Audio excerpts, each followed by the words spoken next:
We have a session that's looking at what is the actual impact of the Arbitration and Mediation Act? Has it had the intended impact? It's going to be just over a year from its enactment when we're having this conference. So at the time of enactment, there was a lot of excitement. It's going to change the face of arbitration in Nigeria. Has it actually done so?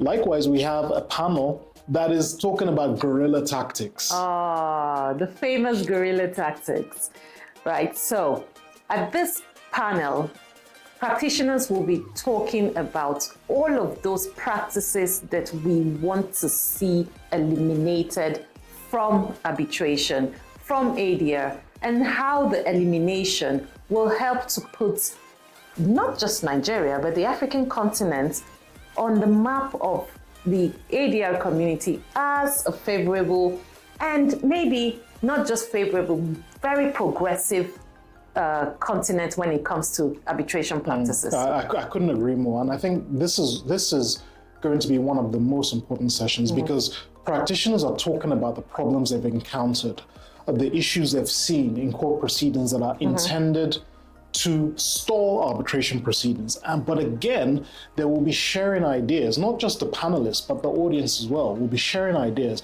as to how do you overcome these guerrilla tactics. How do you even foreshadow these guerrilla tactics, right? The idea being that arbitration should work the way it is intended. And then finally, we will have another session that is looking at arbitrator immunity.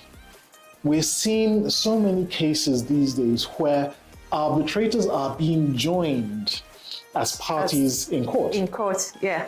So I dare say that this panel will be one of the most attended panel. Not to say that the others will not be, but this panel is kind of a favorite with arbitrators because it's one thing for you to overcome due process paranoia.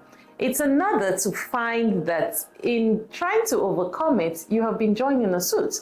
So how do you go about carrying out the duties that you have been engaged to carry out, and you're thinking about what happens to you in court? So from everything that he has said when it comes to audience interaction, this tells you that this will not be a conference for the panelists.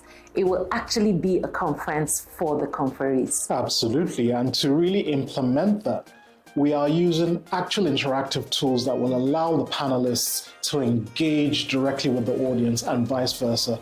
As the conversation is going on, you in the audience can ask questions directly to the panelists and they will see it. So it's a two-way conversation. It's going to be a great time.